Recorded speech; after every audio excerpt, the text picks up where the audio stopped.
and then we'll meet Aleksandra. Okay, wonderful. So, hello, good morning, Aleksandra. Good morning, Joanna. How are you? I'm very well, thank you. How are you today? Excellent. Looking forward to the webinar and to the event. We are too. And where are you exactly? I'm actually based in North Macedonia. In North Macedonia, right. Okay. And what's the weather like there today? Well, actually, it's cloudy, some sunny patches, but chilly, to be honest. And I don't like this weather, so. Ah, okay. So, well, you're all cozy, wrapped up inside with us. It's going to be a heartwarming session today, even if the weather's cold. That's wonderful. Okay, so let me tell our audience a little bit about you. So, Aleksandra Popovski is a teacher and teacher trainer from the Republic of North Macedonia, or that's where you work, right? That's where you live and work, and is currently the IATEFL president. She holds a Master's in Professional Development for Language Education from the University of Chichester in the UK. And her special interests include continuous professional development, multimodality, incorporating visual arts into language teaching, and exploring effective reading comprehension strategies. All really, really interesting. She's particularly interested in reading as a tool for exploring and discussing issues such as social justice or injustice, diversity, and inclusion with learners of English. So with that wealth of experience and interests, then we're really, really lucky to have you here. And I'm going to pass over to you, Alex. So you can share your slides now. I'm here if you need me, but I'm going to turn off my camera. Thank you very much, Joanna, for the introduction. And I'm very happy to be here with you and the other participants in this event. And as you said, my name is Aleksandra Popovski. I've been a teacher for a very long time. I laugh every time I say how long I've been a teacher, and it's 27 years. I'm also a teacher trainer, and I'm very much interested in CPD in ELT. And I would like to say that I'm thrilled to be here with you today to explore how our profession is evolving and how our professional development also needs to evolve with it. So what we are going to do in the next 45 minutes is we're going to take a look at CPD and why it's important for us, of course. We're going to take a look at what technological advancements and CPD have in common. What are some of the opportunities and challenges presented by AI in CPD and English language teaching in general? And we're going to take a look at what the future of CPD might look like. And of course, we'll have some time for questions at the end. So we're going to start with a very simple question. And I would like you to put your answers in the chat here in Zoom or comments on Facebook. And my question for you is very simple. What is CPD for you? So how do you see it? How do you define it? Excellent. A way to stay motivated, Detri. Okay. Further development. Thank you, Allegra. Rajiv says, continuous professional development, continual desire for learning. Thank you, Kirsty. Knowledge, learning, skill. Okay, I like that one. Beatrix says lifelong process. Yes, it truly is. We are lifelong learners. Growth.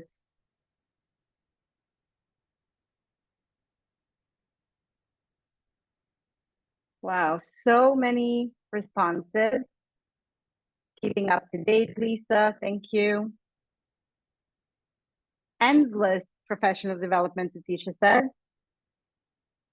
Good, so maybe we should replace the C and put in an E, endless professional development. Eagerness to learn. I like that one, Ala. Thank you very much. I agree, Tatiana. Yeah, we can always learn more every single day. Well, thank you everyone for sharing. And what I can see from your responses is a very diverse way we approach our professional growth. Because at its core, CPD is actually very dynamic, hands-on learning process. And this very dynamic learning process actually leads to better learning outcomes for our students. So we are constantly connected with our learners, no matter what we do. And it's all about staying current, upskilling, refining the skills that we already have, because we need to adapt to the changing needs and interests of our learners. As I said, we are constantly connected with them. And every time we do something that is part of our professional development, we always think about how can this help my learners? However, traditionally, teachers were often seen as knowledge consumers, being very passive in that process of professional development. You know, because of attending seminars or workshops where you listen to a presenter, you listen to a teacher trainer, and that's it. That is everything that you do on the day. However, I find that this view is definitely outdated, because what we are doing right now is we are being very active participants in our professional development. That means that we are taking more responsibility when it comes to our professional growth. So now I'm going to refer to something that is extremely important, and you probably have read this or have heard of this. And this is the British Council's CPD framework for teachers. And in this framework, as you can see, we have 4 stages of professional development, professional growth. So, stage number 1 is awareness. It means that you have heard of a certain professional practice. And I'm going to mention and go through all of these professional practices in about 2 minutes. And then when you become aware, when you've heard of these professional practices, you go to stage 2, which is understanding. It means that you've heard of the professional practice, you know what it is, and you also know why it's important for you as an ELT professional. Stage number 3 is the stage of engagement. So this means that after you've heard of a professional practice, you know what it means, the importance of that professional practice as well. You actually demonstrate competency in this professional practice at work. And then the last stage, the one that we all want to reach, is the stage of integration. This means that you are at a very high level of competency when it comes to a certain professional practice. And this high level of competency and knowledge informs what you do at work. So now that we've looked at these 4 stages of professional growth, professional development, let's take a look at the 12 professional practices that we have. And you're all familiar with these, okay? You're teachers or teacher trainers or ELT materials writers, so I'm sure you're familiar with them. So one of the professional practices is planning lessons and courses. And we know how important lesson planning is and how to plan your courses, whether they're language courses or teacher training courses. Then the next professional practice is understanding your learners. Remember, I mentioned that we are always connected with them. So we need to be able to understand them, to understand what they need, and how we can help them fulfill those needs. Then we've got managing the lesson. I think that classroom management is one of the trickiest areas of ELT, and I'm sure you will all agree with me. So we really need to be able to manage our lessons. Then we come to the professional practice of knowing our subject, so content knowledge that we need to have to be able to teach a subject, not just languages, but any other school subject, I would say. Then we've got the professional practice of managing resources, meaning what we do with those materials that we use for teaching. Then we've got the professional practice of assessing learners. So assessment is also very important in our teaching practice, as well as the integration of ICT. Then we've got the professional practice of taking responsibility for professional development. Then we've got the professional practice of using inclusive practices because we want to create an inclusive and safe environment for our learners. And then we've got the professional practice of using multilingual approaches because all languages have a place in our classrooms. Then we've got the professional practice of promoting 21st century skills, communication, collaboration, creativity, etc. And then the last one is understanding educational policies and practice. So I'm going to ask you another question now. And just like with the first question, I would like you to share your answers in the chat here in Zoom or in the comments on Facebook. So let's see how you feel about this. So my question for you is, which stage are you currently at for taking responsibility for your own professional development? So remember, we've got awareness, we've got understanding, we've got engagement, and then the final stage is integration. So let's see, which stage are you currently at for the professional practice of taking responsibility for professional development? Okay, lots of threes, engagement. Oh, integration, thank you. Engagement, May says integration, Daniela, engagement. Threes and fours. Wow, okay. I like all of these answers. They're so diverse. Awareness and integration, Augustina, thank you very much. Tasneem says integration. The teacher says 3 and 4. Nee says engagement. Mita says awareness and understanding. All of them. Okay. The teacher says all of them. Okay. Well, thank you very much for your answers. And I would just like to say that it doesn't matter where you are on this journey. Wherever you are on this journey is valid. And the key actually on this journey is to keep moving forward so that we can reach stages 3 and then 4. So how can we keep moving? Okay, so please don't forget that you need to keep moving in your professional development. Even when you reach stage 4, that does not mean that you need to stop learning, right? As I said, we are lifelong learners and we always constantly learn something new every day, whether from our students, maybe from our colleagues' work, maybe from our friends who work and teach in different contexts, but we constantly learn. So let's take a look at how we can actually keep moving forward. Well, there are several ways to do that.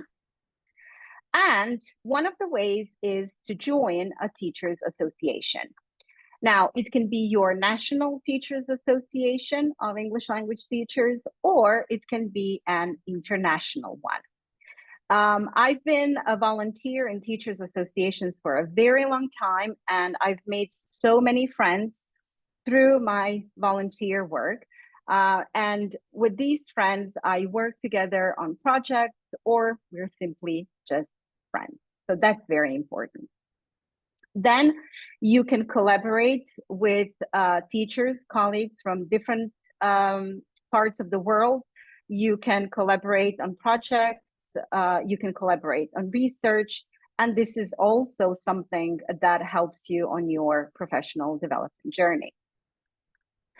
Then you've got reflection. And I know that it's very important to reflect as a teacher, but I think that sometimes we forget that reflection is not only about what we do in our classrooms. Reflecting is also connected to our professional development. So we also need to reflect on professional development events that we attended to see whether there is something that we could learn from it, maybe something that we could use, or maybe we did not agree with some elements of that, let's say, professional development event, but maybe they can also help with our teaching practice. Then we've got the teacher research. And, you know, as a practicing teacher, I know that teachers sometimes think like, well, research is for university researchers, you know, university lecturers, but actually research is for everyone, especially for practicing teachers. Why? Because unlike university lecturers and teachers, we have direct access to English language learners. And that makes our research a little bit easier because we can speak directly with our learners, we can do interviews, we can do surveys, we can do some recordings, audio or video, and then analyze them. And this research can inform our teaching practice. Then you can use observation as part of your CPD. You can either observe other teachers and give them feedback and learn through that as well, or you can be observed, get feedback from your peers, and learn from them and your own teaching practice. Then we can, for example, oops, sorry, I moved the slides. I'm terribly sorry about that. We can also do some formal teacher training, for example, and that's also very important. You can do formal teacher training in your country or maybe abroad and be on a certain path in your professional development, maybe focusing on a specific area of ELT. And another thing that we can do as part of our CPD is something that I don't think we kind of think enough about, and that's reading and publishing. So reading meaning we read anything that is connected to our profession, but also reading things that are not directly connected to our profession, but they can inform our teaching practice. And then publishing for journals. Maybe your National Teachers Association has a newsletter or a magazine. Maybe you can start with that and then expand your writing portfolio. So these are paths that we can take to keep moving forward in our CPD. Now, let's take a look at how technological advancement can actually help us in our CPD. So we're going to take a look at 3 different areas. So we've got personalized learning pathways, we've got on-demand and micro-learning, and then something that I think is very interesting, revolutionary, and I think that we will be starting using it more often, and that's AI-powered mentoring. I would also like to emphasize that, yes, there has been research on AI in education, but I think that we are still missing research on AI in ELT specifically. We need more research on that so that research can inform our future teaching practice and professional development as well. So let's take a look at personalized learning pathways. I absolutely love the idea of this. And why? Well, because with the AI, we can now use these learning technologies to create tailored learning experiences for each teacher and for each student. Now, what these systems actually do is they analyze strengths and weaknesses, because we do have weaknesses, right? And then they analyze our learning preferences. And after doing this, they suggest the most relevant and effective professional development activities for you as a teacher and for me as a teacher. Because personalized learning adjusts the content and feedback based on your needs, your interests, and your progress. So, for example, let's imagine a CPD platform that can help you with your professional development. And let's say you're struggling with teaching pronunciation. I know that I struggle with it because I'm not an expert in teaching pronunciation. I admit that. So what it does is when I put in what I need, that I'm struggling with teaching pronunciation, I don't know how to approach it in my teaching, I don't know what resources to use, etc. It actually recommends resources, webinars, blog posts, videos that I can watch, and it might even suggest a mentor, an expert in that area that I can connect with, and that person might be able to help me with my struggle, that is teaching pronunciation.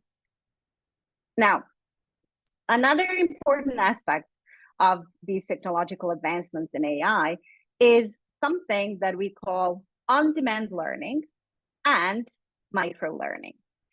So what do these actually mean? Well, I assume you don't have a lot of time as teachers, right? As a teacher trainer, I can say the time is quite challenging, and I wish that I could have, let's say, a 30-hour day instead of a 24-hour day. And on-demand learning actually allows you to access professional development resources whenever and wherever I need them. So let's imagine that you are on your way to work, you're on a bus, and you're, of course, as a teacher, you're thinking, ooh, I have this very difficult grammar point to teach today, and I kind of forget some details about it because, we can't remember everything. So you need to refresh your memory, right? So what do? You simply pull out your phone, you search for that specific grammar point, and you find some short, maybe TikTok videos or YouTube videos, and you refresh your memory, okay? So at that moment, in that specific place, you needed some learning, and that's exactly what you got. Now, what is micro-learning? It's taking this a step further by breaking down learning into bite-sized chunks, okay? And as teachers, we also do that when we teach our students, right? We need to present certain things in bite-sized chunks, not something as a whole. So these are very short, focused learning sessions. And according to research, they can actually contribute to better retention and better application of knowledge. So this means that you are learning from very small but manageable pieces that fit really well into your busy schedule. So again, this means that you have access to courses that are organized in, let's say, just 7 short units, and you watch some videos, read some short articles or text, and you upskill or you refine your skill in a certain area. Now, let's take a look at mentoring. And I'm very much interested in mentoring because I truly believe that mentors and mentees can create wonderful learning opportunities. And in a research that was done by Kubis and Mechner, they explored how AI can support and enhance the professional development and mentoring relationships in higher education. But I think that these insights are equally relevant to ELT. So what AI-powered mentoring can do for you is, of course, it can help with task automation. We've been talking about this for about 2 years now. So how it can make our lives easier. So if you're a teacher, it can actually help automate certain aspects, administrative aspects of your work. It can provide personalized feedback. So it means that it can ask you questions about your professional practice. When you answer these questions, you get that personalized feedback on what you need to do next. Based on this, they can also, these AI-powered mentors can give some career path recommendations. So sometimes you reach that stage in your professional development where you no longer want to be a teacher, you want to be a teacher educator. So they can recommend, for example, that career path with you. And it can also help with your learning strategy design, meaning learning strategy for yourself as a developing ELT professional.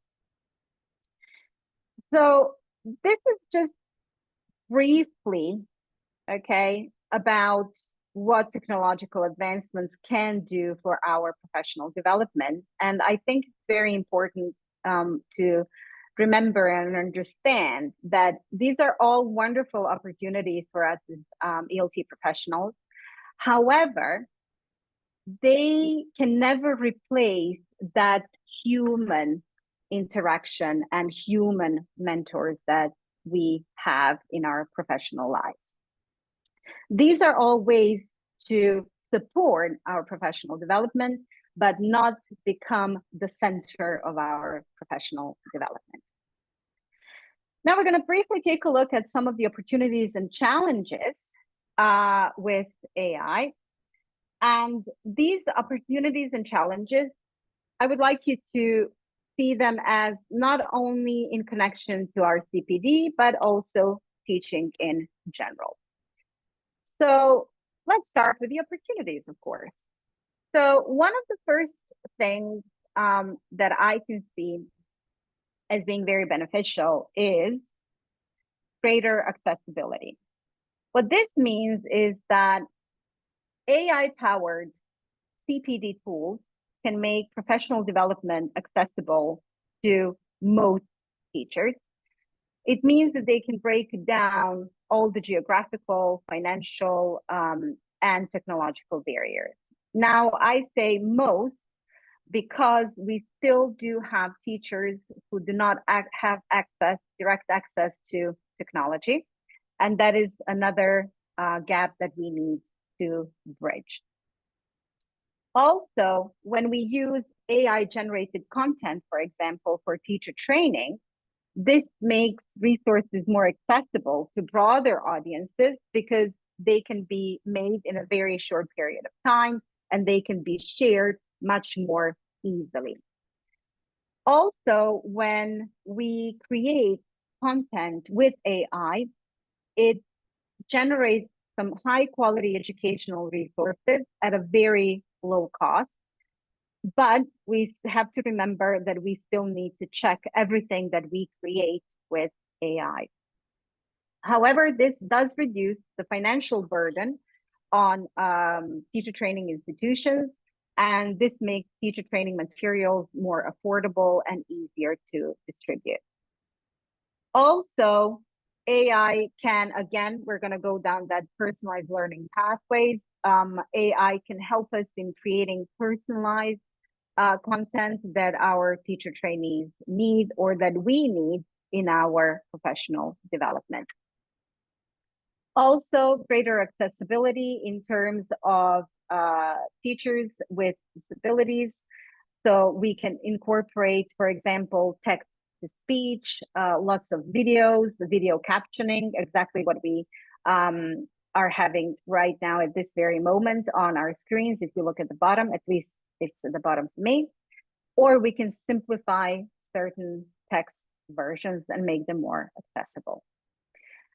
The next one is data-driven insights, because we already know that AI can analyze lots and lots of data in a very short amount of time, and then it can give recommendations for our professional development and for our teaching practice. Because if you use any AI tool, it can actually track your progress, for example, over time, and then it can give you some recommendations on your professional development and teaching. We can have enhanced collaboration. I'm all for that. I truly believe in the power of collaboration.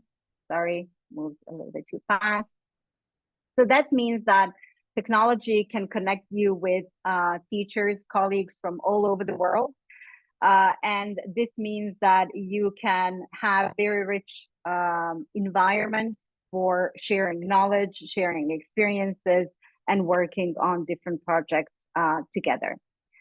AI can also foster that reflective practice that you need.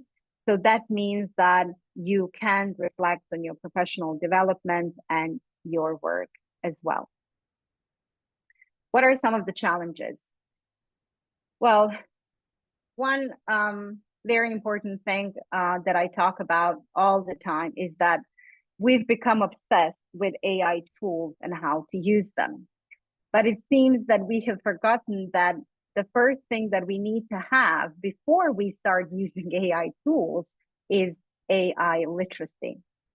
And as educators, we really need to develop our understanding of AI, how it's made, how it's created, what it can do, how it does certain things.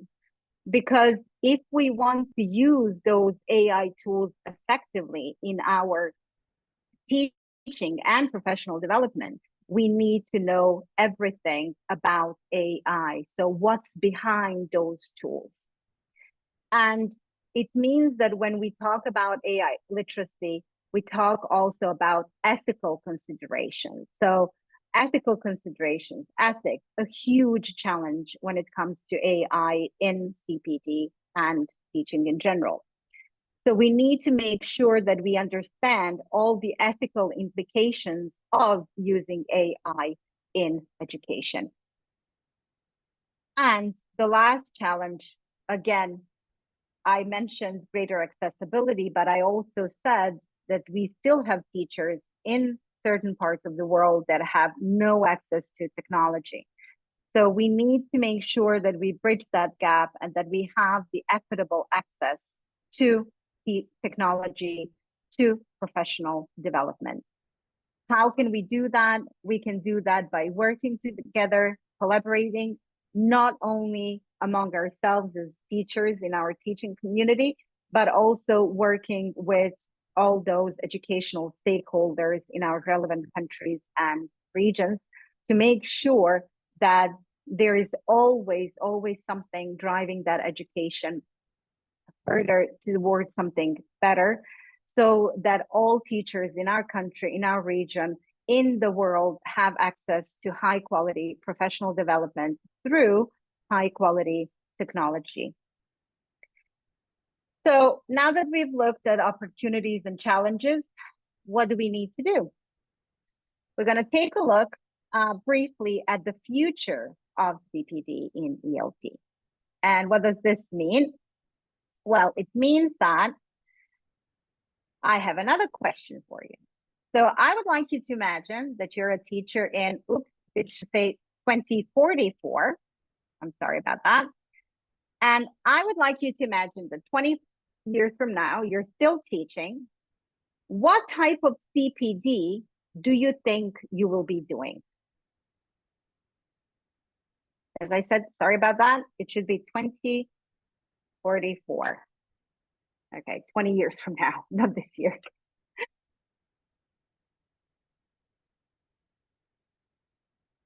Yes, Nadezhda, I know I said it's a typo. It should be 2044, okay? So what type of CPD will you be doing? All the 4 steps, okay? More CPD about A-level exams, okay? Salima says AI. Dr. Sonali, adaptive teaching, okay, for learners through AI conferences. AI, ooh, lots of AI, okay. Well, okay. Allegra, collaboration with fellow teachers as far away from AI as possible. Okay, not a fan of AI, maybe. Okay, good. A lot of AI webinars, e-learnings, collaborations. Almost impossible, really, to predict. Yeah, this in AI-related workshops. Okay. Okay, so I see lots of AIs in the chat and some reluctance to use AI, whether in their own teaching or in CPD. Albert, yes, we need to humanize AI. So, but I would like to just share my own personal view of this, and that is AI is nothing to be afraid of, because AI is not replacing us. AI will be supporting us in our teaching and CPD. But it all depends on how we use AI in our lives. So it's our own choice. But as I said earlier, we will never be able to replace that human connection that we have with our students, with other teachers, and with mentors.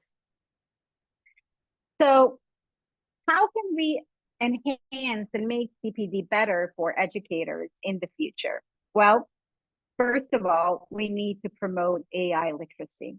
Remember, AI tools, fine, you can use them as much as you want and as many of them as you want, but you need to be AI literate. You really need to understand what AI is all about.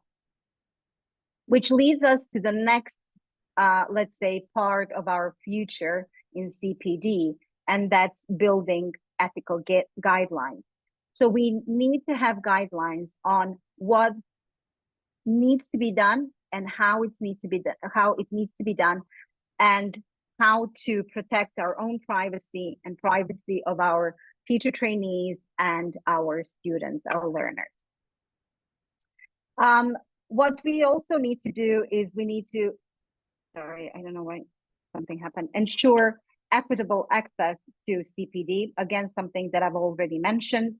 And we need to find a way to bridge that gap so that we know that teachers from around the world have access to high quality CPD through high quality technology.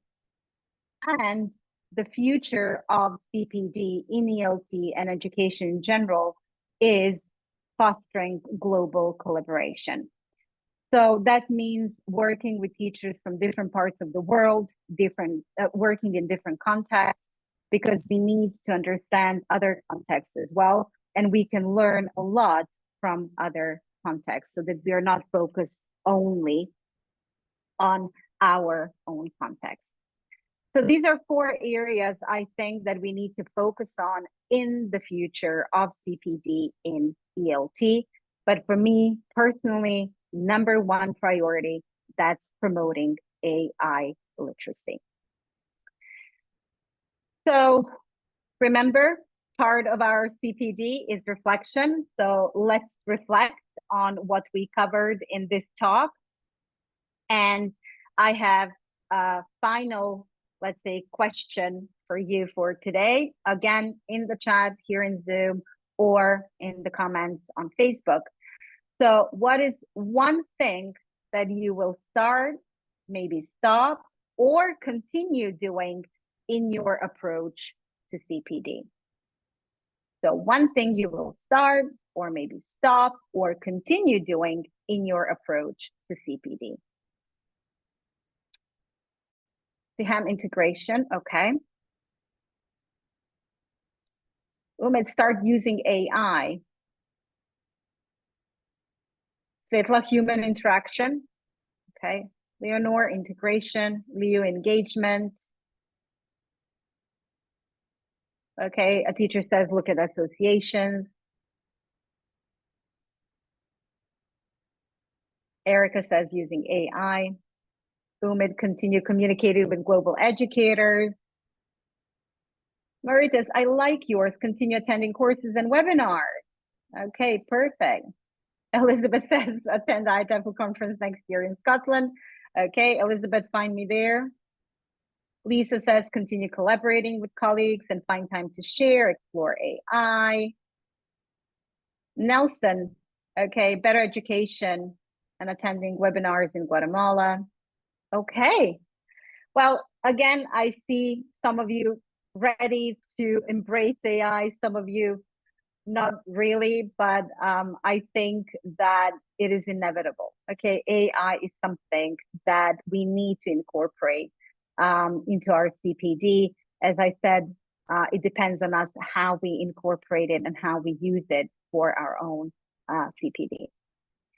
So these are some references that I used, but what I would like to do now is thank you so much for being here with me today on this very important, let's say, 3-day event, World Teachers Day, because teachers are, I would say, well, not one, but one of, but the most important profession in the world. So thank you very much. And if there are any questions, I'll be more than happy to answer them now. Thank you very much. Thank you so much, Alex. That was really interesting. And I love the emphasis that you put both on AI literacy, as in how we use it as humans, as a tool, rather than just worrying about it taking over, right? But also the emphasis on collaboration and global collaboration, which is what we're all doing here, celebrating World Teachers Day by coming together and sharing our expertise and experience. So thank you so much for that. There's lots of interesting questions, so let's see how many we have time to answer. There's one from an anonymous person in Zoom, but is asking, sorry, I've lost it. Yes. If looking at the British Council, the framework for CPD, and it has the different stages of development. Yeah. Stage 4 is integration. It's the highest one. This person says, what do you suggest for someone who is already genuinely at that point? Okay, well, I think that I mentioned that even when we reach the final stage of our professional development, we say it's final stage number 4, but it's not. I would like to say that when I reached that stage, I changed my career path. So that's the moment when I actually became a teacher trainer. And I think that it's very important to really realize when that happens. So if you're at stage 4 and you know that you're there, maybe it's time to consider moving away from teaching practice and moving into teacher training so that you can actually help other teachers reach that stage. So that would be my suggestion, my advice. Thank you. When you reach stage 4, because as I said, we need to keep learning, and as teacher trainers, we're maybe not in the classroom with learners, but we are with teachers, and we also learn together with them, from them. Definitely, yeah. So that's, never stagnate, right? Don't stay until things don't feel fresh anymore. Keep learning new things. That's what I love about being a teacher, actually, is that I've never ever thought, this is boring, it's easy, I can do it all now. Ever. It's always different people, different challenges, a different context, new things to learn, new technology, new tools. It's always different, and that's what's so amazing about it. Okay, there's another question here from Ron, which I think is a really good one. Could you elaborate why reflection is so important in teacher CPD and self-development? Okay, well, thanks, Ron, for the question. I know that we always talk about reflection and how important it is. And we focus on reflection like at the end of our lesson or at the end of the teaching week. And we focus on what we've done in our teaching that week or in that particular lesson.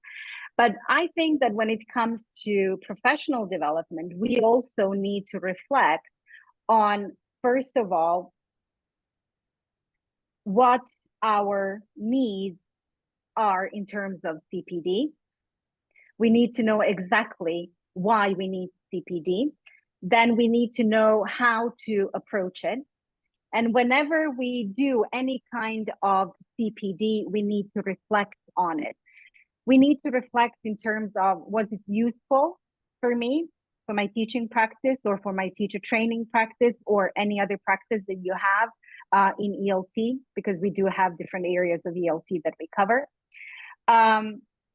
If it was important, how and what parts of it can I use to improve my work, my teaching, or my teacher training? It is also extremely, extremely important to be aware of your own strengths and weaknesses. So reflection can help in your self-development by reflecting on your weaknesses, why they're weaknesses, and how you can overcome them, or to reflect on your strengths, what they actually are, and how you can make them even stronger than they are. So as I said, I think that we approach reflection from maybe a different angle when you're a teacher and when you're a teacher trainer. And as teachers, we reflect on the teaching that we do every day, but as teacher trainers or educators, we reflect on other things connected to teaching and teaching practices. And I think that sometimes we just don't have time to reflect, especially when it comes to reflecting on your personal, let's say, traits and characteristics, so that can influence your self-development. I don't know, Ron, if I've answered your question clearly, but I'm very passionate about CPD and reflection, so sometimes I just kind of start rambling. Yeah. Yeah, but there are different ways in which we can reflect so that it contributes to our CPD and self-development as well.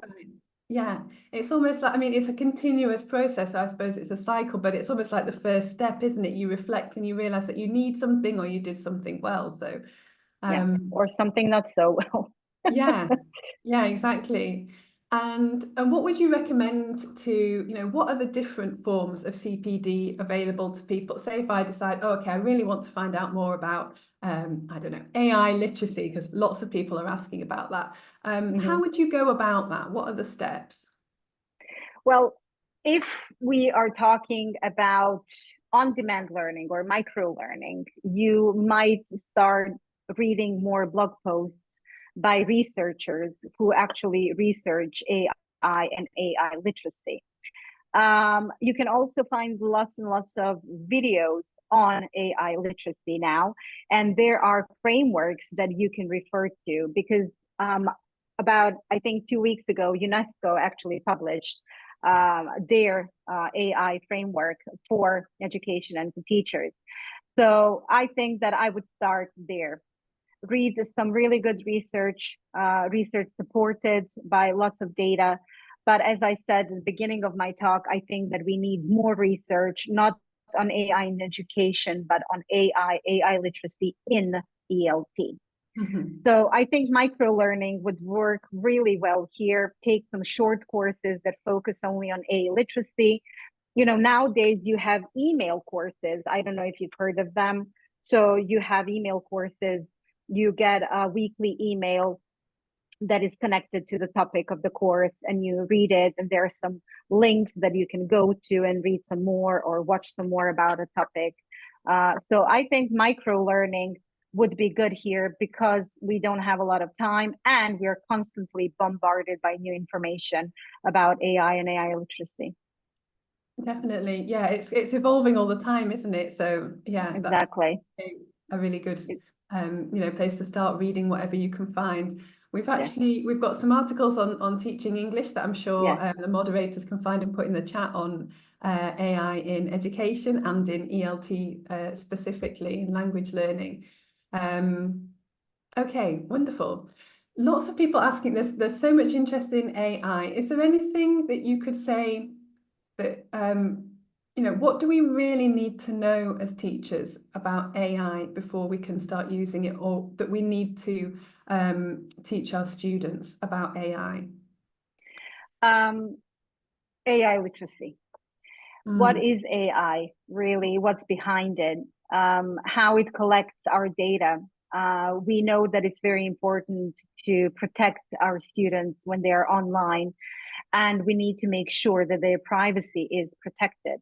So AI literacy is, as I said, crucial in this process of learning more about AI. Also, digital literacy, AI literacy, connected. We need to be able to use technology in a correct way. We need to be able to know, to show our students how to, and these are like basic things, and we don't think about them. We assume that our students know, or that other teachers know. They need to know how to create an account and what information to share, for example, when they are creating an account, then how to log in, what to click on, what not to click on, for example. If you want to use AI chatbots, you also need to make sure what kind of information you are sharing with the AI chatbot. So, for example, before we started, Joanna, you mentioned that we shouldn't be sharing any personal information in the chat, our phone numbers or emails or anything. And that's also part of being digitally and AI literate.